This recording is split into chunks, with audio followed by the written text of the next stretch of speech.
Let me go to the anger part again. Yeah. And how you dealt with that anger off screen. How did you try and suppress it?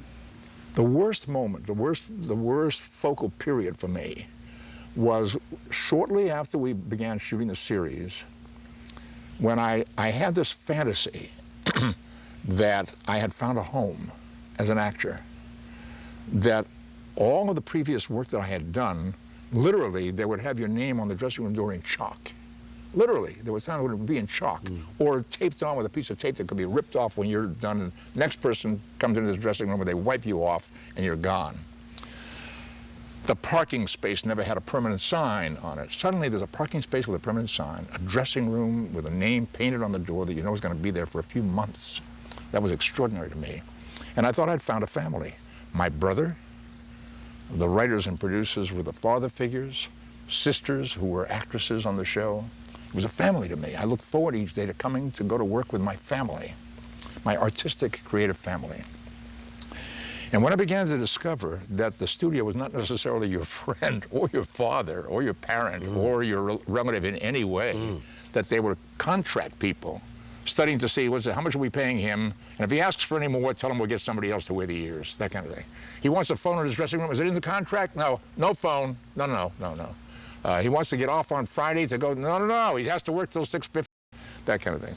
And there was no give, there was no dealing in a familial way. That made me very confused. And angry. And angry, very angry. And I went into therapy over it. Really? Yeah. I started seeing a doctor a couple of times a week. While we were shooting? Yeah. And it was all about that issue. Why is this happening? Why can't we have reasonable conversations about things? Why are they being so dictatorial? Why do they seem to be so angry at me? We are loved by the fans. We're getting all this fan mail. We get adulation in the press, in the fan magazines. We go out in the street, people yell at us, hey, Star Trek, hey, Spock, hey, Kirk. Why is the studio acting so offstandish? Why are the producers acting so standoffish? Did your therapist have any answers? Well, no, I didn't go to him for answers. I went to kind of talk it out, to feel it out. And I realized that was a fantasy that I had. That it's all about contract. It's not about marriage. It's not about relationship. It's not about love. We didn't come together because we love each other. We came together because we have to do business with each other. And that doesn't necessarily mean that we love each other. It doesn't necessarily mean you're a family. And that was very disappointing to me.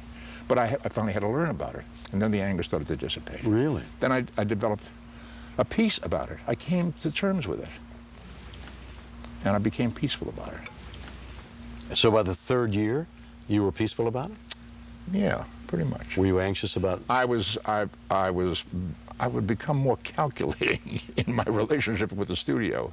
I would think, if I want X or Y, I better get my agent prepared for the next time they call us about something they want me to do, and have him say, well, you know, Leonard has always felt that he should have such and such. How about you give him that, and he'll give you such and such.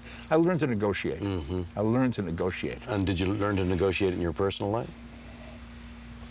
That took a lot longer.